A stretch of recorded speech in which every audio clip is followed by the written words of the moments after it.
What is going on, everybody? We're hitting the middle of August. It's getting still hot. Next month it's probably going to be even hotter. Today it's about 90, I think it's mid 90s. Humidity is through the roof. And I've had enough of this. But yeah, we're quickly coming up on my favorite time of year, which is hunting season. October's right around the corner. Starting to put deer stands out, getting ready for that.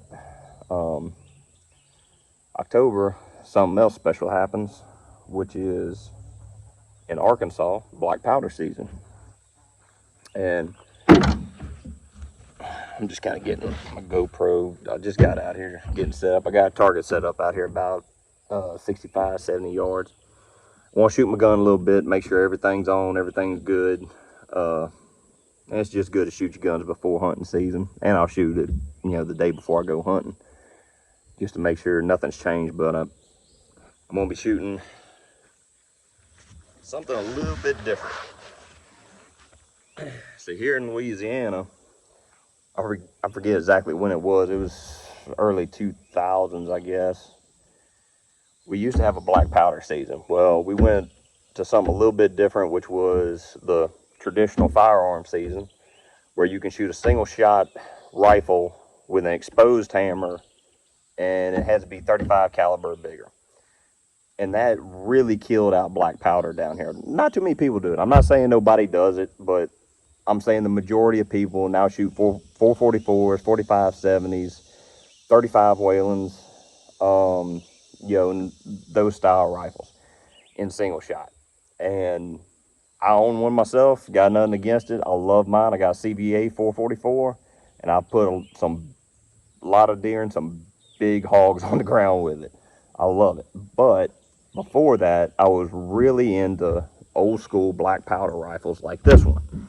And this one was given to me when I was 14 by a family friend. And it's a 50 caliber Thompson Center White Mountain carbine. And I've got friends up in Arkansas, and I started hunting up there about 4 years ago. And up there, you have to shoot a black powder rifle. Well, I've got a couple inlines, but my passion when I was a kid was shooting this style rifle. I love these guns. A lot of people don't think they're accurate. If you take the time, work up a load for them, this gun, I can kill a deer at 100, 120 yards if I've got a good rest, because, I'm shooting iron sight. I don't have a scope, so I'm more comfortable like 80 and under. But this gun can be very accurate if you work up a load for it. Take the time. And I've already got a load worked up for it. I've been shooting 95 grains of 777 right there, old 777, with a 240 grain Hornady XTP. And I have put some deer on the ground with this bullet. It is devastating. The blood trails, I've never had one go more than 50 yards maybe, but the blood trail is unbelievable. I love them bullets. But I'm just throwing together a little different video because hunting season is coming around the corner, and I'm planning on trying to film some hunting this year. I've tried it in the past, but to be honest with you, when a deer comes in, I just don't take the time to, okay, here, let me turn on a camera, record this and all that. I'm focused on getting the job done. So this year I'm really going to try to do it and try to get some video. It'll be pretty cool because I love filming my hunts. I used to, film squirrel hunting and stuff like that in the past, and I don't even know where all that stuff is. That was back in the early 2000s, but I never successfully filmed a deer hunt. So this year I'm going to kind of dedicate myself to that and try to get it done. But I'm going to shut up, quit talking, and we're going to have a little fun here. We're going to shoot this baby. And just to let y'all see that this is a reliable gun. Now, I don't like the water, don't like the rain. I have had one dry fire on me before, and I popped about 3 caps on a deer in Arkansas. But I know when I hunt in the rain, shoot that load out, reload it that night, get it ready for the next day. And I didn't do it, and I knew I needed to do it. And I popped 3 caps before the gun finally went off, and when it went off, it hesitated. And I ended up, luckily, missing that deer and stayed in the stand. 45 minutes later, I killed the second biggest deer in my life. In fact, I'll throw a picture up right here. And this gun isn't like a lot of inlines. A lot of inlines, you can pump 100, 150, 110, 95. And the new inlines are just, they're built better. You know, they pretty much almost any load you put in it, you can shoot 100+ yards with it and group them like that. These style guns, they're not like that. Some people, and every gun is different. I want to stress that. Every gun is different. I know people with side locks like this, they can run any load in it and it's accurate. This gun was not like that. I had to work up a load. I started at 100 and I played with different bullets, and I forget what I was shooting, but I wanted to go to these.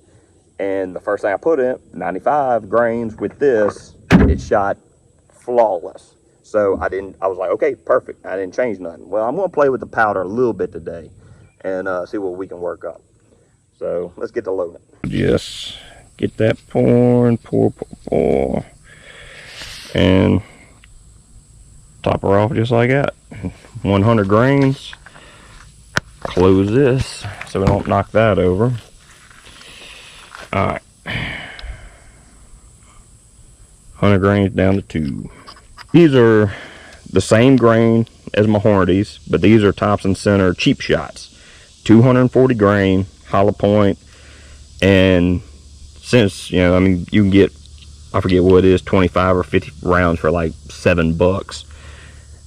I'll shoot these, make sure the gun's shooting good, and then I'll shoot my expensive Hornady's 3-4 shots, make sure they're hitting exactly the same, because even though they're the same grain, I think the sabot's a little bit thinner on this one, so that means the bullet's a little bit thicker than the Hornady, so they could fly different. That's why I say you have to work up a load and be consistent with it.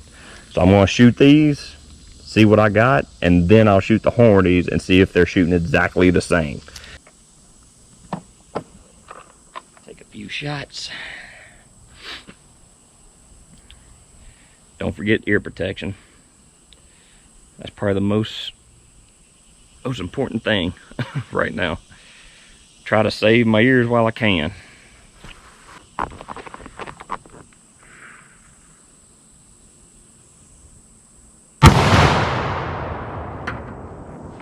Beautiful.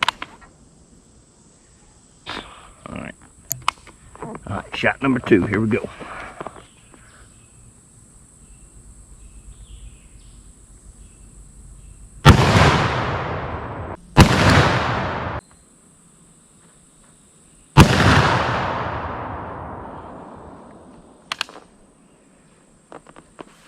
All right, shot 5 loads, and I mean, you can see that's pretty much, these two are probably 6.5 inches apart, probably 6.5.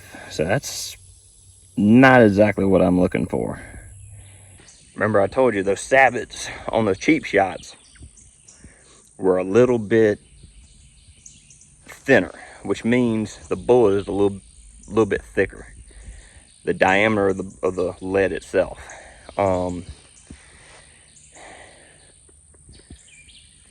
I think what I'm going to do, just I mean, like I said, I had 6 inches, 6.5 inches there between the furthest shots.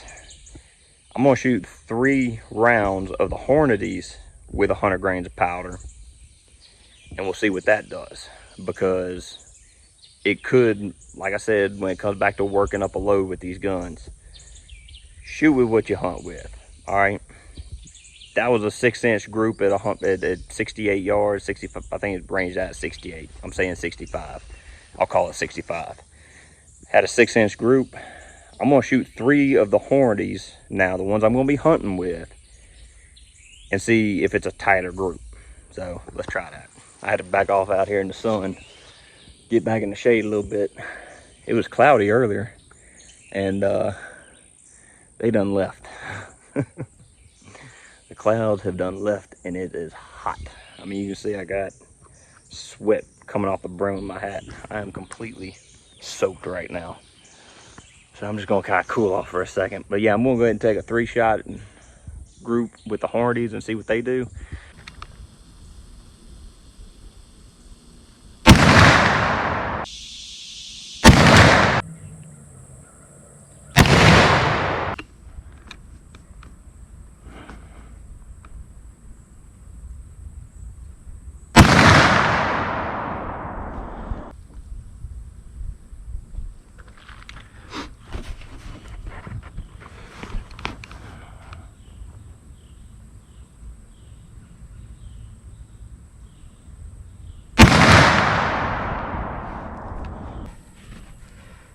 All right, now I want to show you the difference in quality in bullets.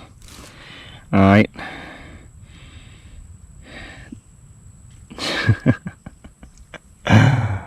God dang, that's crazy. This is another cheap shot. I shot. I didn't get this one on camera. This is a cheap shot. 1, 2, 3, 4, 5.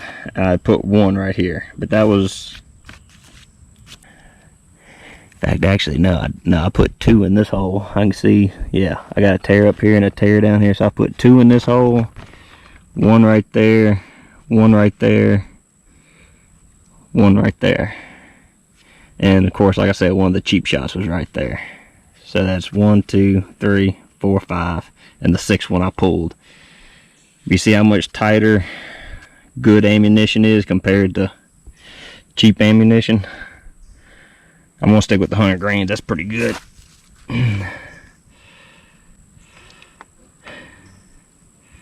That is pretty good. I'm happy with that. All right. Now we get to go to the cleaning part. Cleaning this gun. That's the only thing about black powder. You clean more than you shoot half the time.